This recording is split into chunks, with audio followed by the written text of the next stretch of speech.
શ્રીમદ ભગવદ્ ગીતાના પ્રથમ અધ્યાયમાં આપણે જોયું કે સંજય ધૃતરાષ્ટ્રના મહેલમાં બેઠા બેઠા ધૃતરાષ્ટ્રને યુદ્ધ મેદાનની પરિસ્થિતિનો પરિચય આપી રહ્યા છે। ત્યારે યુદ્ધ મેદાન પર અર્જુન જ્યારે પોતાના સગાવાલા મિત્રોને જોવે છે ત્યારે તેનું મન વિચલિત થઈ જાય છે અને તે સમયે તે ધનુષ ત્યજીને રથમાં પાછળ બેસી જાય છે।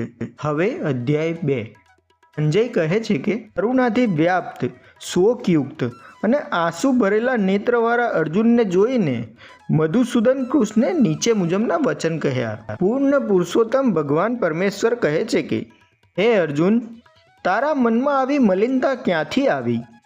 જીવનનું મૂલ્ય સમજનાર તારા માટે લેશ માત્ર પણ આ યોગ્ય નથી। તેનાથી ઉચ્ચતર લોકની નહીં પરંતુ અપયશની પ્રાપ્તિ થાય છે। હે પૃથાપુત્ર, આવી હીન નામર્દાઈને તાબે ન થઈશ, તને તે શોભતી નથી। હે શત્રુઓનું દમન કરનાર, હૃદયની આવી શુદ્ર દુર્બળતાનો ત્યાગ કર અને ઊભો થા। મિત્રો, જ્યારે અર્જુન યુદ્ધ કરવા અંગે વિચલિત થઈ જાય છે ત્યારે ભગવાન શ્રી કૃષ્ણ એમ નથી ઈચ્છતા અર્જુન પોતાનો ક્ષત્રિય ધર્મ ભૂલી જાય અને યુદ્ધ મેદાનમાં યુદ્ધ ન લડે, કારણ કે તેનાથી તેની અપકીર્તિ થશે। તે ભગવાન સારી રીતે જાણતા હતા। અર્જુન કહે છે, શત્રુહંતા, હે મધુસૂદન, હું યુદ્ધમાં ભીષ્મ તથા દ્રોણ જેવા પૂજનીય પુરુષો ઉપર બાણોથી વળતું આક્રમણ કેવી રીતે કરીશ? તેઓ મારા ગુરુજનો છે। એવા મહાન પુરુષોને હણીને જીવવા કરતાં મરી જવું વધારે સારું રહેશે। તેઓ ભલે લાભની ઈચ્છા રાખતા હોય, પરંતુ તેઓ મારા ગુરુજનો છે। જો તેમનો વધ થશે તો અમારી ભોગવવા યોગ્ય દરેક વસ્તુ રક્તરંજિત થશે। અહીં અર્જુન એમ વિચારે છે કે ભૌતિક સુખ કે રાજ્ય માટે પોતાના ગુરુજનોનું વધ કરવું એ તે કેટલું યોગ્ય ગણાય। અર્જુન કહે છે કે અમે એ પણ નથી ઈચ્છતા કે અમારા માટે સારું શું છે તેમને જીતવા કે તેઓ દ્વારા જીતાઈ જવું। જો અમે ધૃતરાષ્ટ્રના પુત્રોનો વધ કરીશું તો અમને જીવિત રહેવાની ઈચ્છા રહેશે નહીં। છતાં તેઓ હવે રણક્ષેત્રમાં અમારી સામે ઊભા છે। યુદ્ધ કરવું એ ક્ષત્રિયનું કર્તવ્ય હોય છે, છતાં અર્જુન અહીંયા વિચલિત થઈ જાય છે। એમ વિચારે છે કે હિંસાનું જોખમ વહોરવું કે યુદ્ધથી વિમુખ થઈને ભીખ માગીને જીવન જીવવું। અર્જુન કહે છે કે હવે હું સંકુચિતતાને યુક્ત દુર્બળતાને કારણે મારું કર્તવ્ય ભૂલી ગયો છું। આવી પરિસ્થિતિમાં હું તમને પૂછી રહ્યો છું, જે મારા માટે કલ્યાણકારી હોય તે ચોક્કસપણે કહેવાની કૃપા કરો। હું હવે આપનો શિષ્ય છું અને આપનો શરણગત છું। કૃપા કરી મને ઉપદેશ આપો। અહીંયા અર્જુન આપણને એ શીખવે છે કે જ્યારે આપણે આપણા જીવનમાં મૂંઝવણમાં મુકાઈ જઈએ ત્યારે આપણે ગુરુનું શરણ લેવું જોઈએ, સદગુરુના શરણે જવું જોઈએ। અર્જુન આગળ કહે છે કે મારી ઇન્દ્રિયોને સૂકવી નાખનાર આ શોકને દૂર કરી શકે એવું કોઈ સાધન મને દેખાતું નથી। સ્વર્ગ પર દેવોના સાર્વભૌમ અધિકારની જેમ સર્વથા સમૃદ્ધ પૃથ્વીનું નિષ્કટંક રાજ્ય પ્રાપ્ત કરીને પણ હું આ શોકને દૂર નહીં કરી શકું। અર્જુન અહીંયા ધર્મ તથા સદાચારના નિયમો પર આધારિત અનેક દલીલો રજૂ કરે છે। સારી રીતે જાણે છે કે ભગવાન શ્રી કૃષ્ણ જેવા આધ્યાત્મિક ગુરુની સહાય વિના તે આવી મૂંઝવણોનો ઉકેલ નહીં લાવી શકે। સંજય કહે છે કે આ પ્રમાણે કહ્યા પછી શત્રુઓનું દમન કરનાર અર્જુને કૃષ્ણને કહ્યું, હે ગોવિંદ, હું નહીં લડું, અને મૌન થઈ ગયો।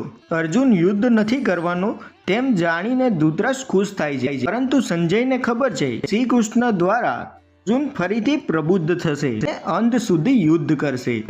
હે ભરતવંશી ધૃતરાષ્ટ્ર, તે વખતે બંને સૈન્યોની વચ્ચે ભગવાન કૃષ્ણે શોકગ્રસ્ત અર્જુનને સ્મિતપૂર્વક આ વચન કહ્યા। પૂર્ણ પુરુષોત્તમ પરમેશ્વર બોલ્યા, તું વિદ્વતાભરી વાતો કરે છે, પરંતુ જેનો શોક કરવા જેવો છે જ નહીં તેના માટે તું શોક કરી રહ્યો છે। તેઓ વિદ્વાન હોય છે, તેઓ જીવિત કે મૃત માટે શોક નથી કરતા। અહીં ભગવાન શ્રી કૃષ્ણે તત્કાળ ગુરુપ્રદ ગ્રહણ કર્યું, પોતાના શિષ્ય એટલે કે અર્જુનને કહીને ઠપકો આપ્યો। ભગવાન શ્રી કૃષ્ણ અહીંયા એમ કહે છે કે આપણો આત્મા જેટલો મહત્વપૂર્ણ છે તેટલું આપણું શરીર નથી, કારણ કે આત્મા તો અમર છે। ભગવાન શ્રી કૃષ્ણ આગળ કહે છે કે એવું ક્યારેય ન હતું કે જ્યારે હું ન રહ્યો હોઉં, તું ન રહ્યો હોવ, અથવા તો આ બધા રાજા ન રહ્યા હોય, અને એવું પણ નથી કે ભવિષ્યમાં પણ તેઓ નહીં હોય.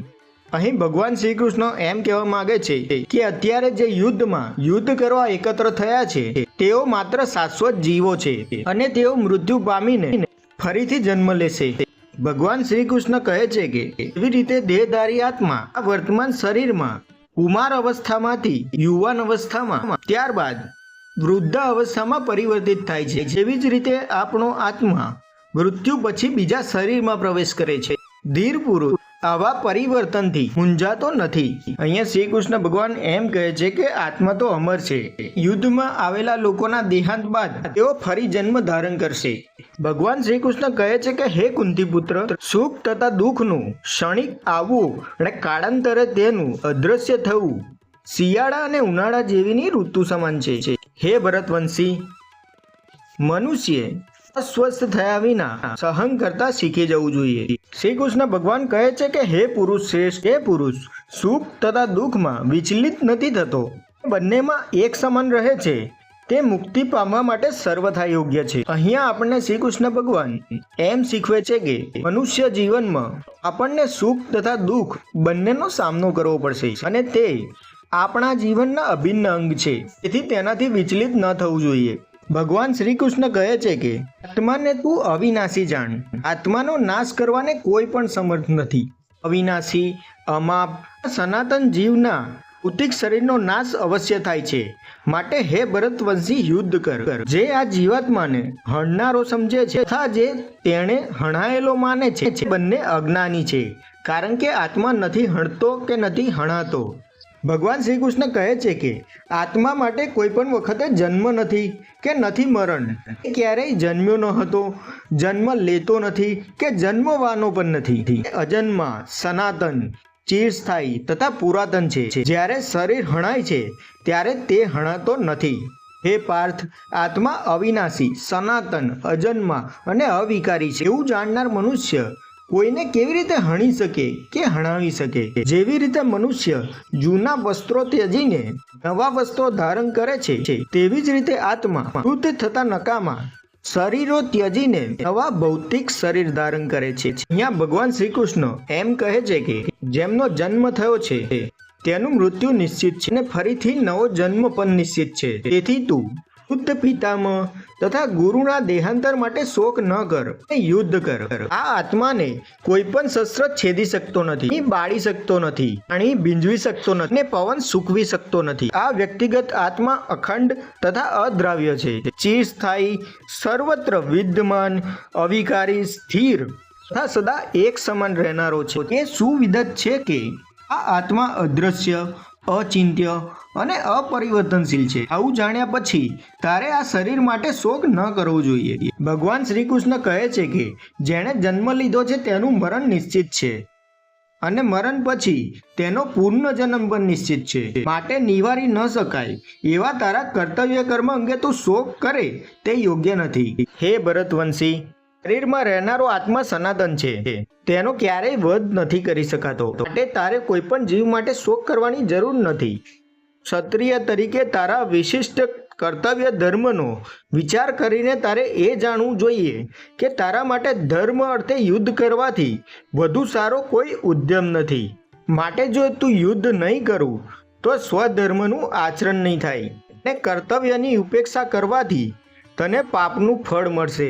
તારે યોદ્ધા તરીકેની તારી કીર્તિ પણ ગુમાવવી પડશે. લોકો હંમેશ માટે તારા અપયશનું વર્ણન કરતા જશે અને સન્માનપાત્ર વ્યક્તિ માટે અપયશ તો મૃત્યુથી પણ વધારે ખરાબ છે. અહીંયા શ્રી કૃષ્ણ ભગવાન અર્જુનને મિત્ર તરીકે એમ સમજાવે છે કે તું એક ક્ષત્રિય છે, તેથી તું પોતાનો ક્ષત્રિય ધર્મ નિભાવ અને યુદ્ધ કર. અને જો તું યુદ્ધ નહીં કરે તારી અપકીર્તિ થશે. અને એમ પણ સમજાવે છે કે આ યુદ્ધ ક્ષેત્રમાં મૃત્યુ પામનાર દરેકનો પૂર્ણ જન્મ નિશ્ચિત છે. ભગવાન શ્રી કૃષ્ણ કહે છે કે તારા શત્રુઓ અનેક પ્રકારે તને કડવા વ્યંગથી તારું વર્ણન કરશે, તારા સામર્થ્યને ધિક્કારશે. તારા માટે આનાથી વધારે દુઃખદાયી બીજું શું હોઈ શકે? અને હે કુંતી પુત્ર, જો તું યુદ્ધમાં હણાઈ જઈશ તો સ્વર્ગ પ્રાપ્ત કરીશ, અથવા જો તું યુદ્ધ જીતી જઈશ તો પૃથ્વીના સામ્રાજ્યનું સુખ ભોગવીશ. તેથી દૃઢ નિશ્ચયપૂર્વક ઊભો થા અને યુદ્ધ કર. તું સુખ, દુઃખ, હાનિ, લાભ, જય, પરાજય કે કંઈ પણ વિચાર કર્યા વગર યુદ્ધ કરવા ખાતર યુદ્ધ કર. આ પ્રમાણે કરવાથી તને કદાપી પાપ નહીં લાગે. હે કુંતી પુત્ર, હવે હું તને કર્મ કરવા વિશે સમજાવું છું, તે સાંભળ. હે પૃથા પુત્ર, તું એવા જ્ઞાનથી કર્મ કરીશ તો કર્મ બંધનમાંથી પોતાને મુક્ત કરી શકીશ. શ્રી કૃષ્ણ ભગવાન કહે છે કે જે મનુષ્યો આ માર્ગ પર છે તેઓ ઉદ્દેશ્યમાં દૃઢ સંકલ્પવાળા હોય છે અને તેમનું ધ્યેય પણ એક જ હોય છે. જેઓ દૃઢ નિશ્ચય નથી તેમની બુદ્ધિ અનેક શાખાઓમાં વિભક્ત થયેલી હોય છે. ભગવાન શ્રી કૃષ્ણ કહે છે કે તને તારું નિત્ય કર્મ કરવાનો અધિકાર છે, પરંતુ તને તારા કર્મોના ફળ પર અધિકાર નથી. તું પોતાની જાતને કદાપી પોતાના કર્મના ફળોનું કારણ ન માનીશ અને સ્વકર્મ ન કરવામાં પણ કદી આસક્ત ન થઈશ. શ્રી કૃષ્ણ ભગવાન કહે છે કે હે અર્જુન, યોગમાં સ્થિર રહે તથા કે નિષ્ફળતાની સર્વ આસક્તિ છોડી દઈને તારા કર્તવ્યો કર. એ મનની આવી ક્ષમતા યોગ કહેવાય છે. જે લોકો પોતાના કર્મના ફળ ભોગવવાની ઈચ્છા રાખે છે તેઓ કૃપણ છે. ભક્તિમય સેવામાં પરોવાયેલા મહાન ભક્તો ભગવાનનું શરણ ગ્રહણ કરે છે અને આ ભૌતિક જગતમાં કર્મના ફળનો ત્યાગ કરીને પોતાની જાતને જન્મ મરણના ચક્કરમાંથી મુક્ત કરે છે. તેથી તું તારા કર્તવ્યો પ્રત્યે લીન થઈ જા. અર્જુન કહે છે કે હે કૃષ્ણ, આધ્યાત્મમાં લીન થયેલી ચેતનાવાળા મનુષ્ય લક્ષણો શું છે? તે કેવી રીતે બોલે છે? તેની ભાષા કેવી છે? તે કેવી રીતે બેસે છે? તે કેવી રીતે ચાલે છે? પૂર્ણ પુરુષોત્તમ પરમેશ્વર બોલ્યા, હે મનુષ્ય જ્યારે મનમાં ઉદ્ભવતી ઇન્દ્રિય તૃપ્તિની સર્વ કામનાઓનો પરિત્યાગ કરે છે અને જ્યારે આ પ્રમાણે શુદ્ધ થયેલું તેનું મન આત્મામાં જ સંતોષ પામે છે ત્યારે તે વિશુદ્ધ દિવ્ય ચેતનામાં રહેલો સ્થિત પગ્ન કહેવાય. અને તે મનુષ્ય ભય, શોક કે ક્રોધથી મુક્ત હોય છે તેને સ્થિર મનવાળો મુનિ કહેવાય છે. તેમજ જે મનુષ્ય શક્તિથી રહિત છે, જે શુભ પામી હરખાતો નથી તેમજ અશુભ પામી શોક નથી કરતો, પૂર્ણ જ્ઞાનમાં દૃઢપણે સ્થિર થયેલો છે. જેવી રીતે કાચબો પોતાના સર્વ અંગો સંકોલી લે છે તેવી જ રીતે જે મનુષ્યો પોતાની ઇન્દ્રિયો વિષયોમાંથી ખેંચી લેવા શક્તિમાન બને છે તે પૂર્ણ ચેતનામાં દૃઢતાપૂર્વક સ્થિર હોય છે. અહીં શ્રી કૃષ્ણ ભગવાન આપણને એ બોધપાઠ આપે છે કે આપણે આપણા જીવનમાં ઇન્દ્રિયોને વશ ન થવું જોઈએ, પરંતુ કામ, ક્રોધ, લોભ, મોહ જેવી ઇન્દ્રિયોને આપણા વશમાં રાખવી જોઈએ. તેમજ આપણે આપણા મનને એકાગ્ર રાખવું જોઈએ. ભગવાન શ્રી કૃષ્ણ કહે છે કે ક્રોધમાંથી પૂર્ણ મોહ ઉત્પન્ન થાય છે અને મોહથી સ્મરણ શક્તિનો વિભ્રમ થાય છે. અને સ્મરણ શક્તિ ભ્રમિત થાય છે ત્યારે બુદ્ધિ નષ્ટ થાય છે અને બુદ્ધિનો નષ્ટ થવાથી મનુષ્ય સંસાર કૂપમાંથી પુનઃ પતન પામે છે. આ પ્રમાણે કૃષ્ણ ભાવનામાં સંતુષ્ટ થયેલા ભૌતિક અસ્તિત્વના વિવિધ તાપ નષ્ટ થઈ જાય છે અને આવી સંતુષ્ટ અવસ્થામાં મનની બુદ્ધિ તરત જ સ્થિર થઈ જાય છે. તેથી હે મહાબાહુ, મનુષ્યની ઇન્દ્રિયો તેમના વિષયોમાંથી સંયમિત થયેલી હોય છે તેની બુદ્ધિ નિસંદેહ સ્થિર હોય છે. તેમજ વાસનાઓના અવિરત પ્રવાહથી વિચલિત નહીં થનાર મનુષ્ય શાંતિ પ્રાપ્ત કરી શકે છે. પરંતુ આવી ઈચ્છાઓને સંતુષ્ટ કરવા મત મનુષ્ય શાંતિ પ્રાપ્ત નથી કરી શકતો.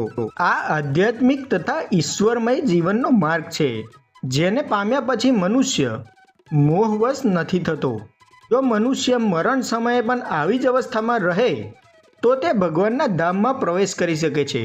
અહીં શ્રી કૃષ્ણ ભગવાન આપણને આપણા જીવનમાં બોધપાઠ આપે છે કે આપણે આપણા કર્તવ્યો પ્રત્યે કર્તવ્યનિષ્ઠ રહેવું જોઈએ તથા આપણે કર્મો કર્યા બાદ કર્તાપણાનો ભાવ ત્યજવો જોઈએ અને કર્મોના ફળની આશા ન રાખવી જોઈએ. શ્રી કૃષ્ણ ભગવાન બીજો બોધપાઠ એ આપે છે કે આપણે આપણા જીવનમાં કામ, ક્રોધ, લોભ, મોહ એવી વાસનાઓથી નિયંત્રિત ન થવું જોઈએ, પરંતુ એવી વાસનાઓને આપણે નિયંત્રણમાં રાખવી જોઈએ. અહીં શ્રીમદ ભગવદ્ ગીતાનો બીજો અધ્યાય પૂર્ણ થાય છે. સૌને જય શ્રી કૃષ્ણ. તો મિત્રો, મળીએ એક નવા અધ્યાય સાથે. સો keep watching. Thank you so much.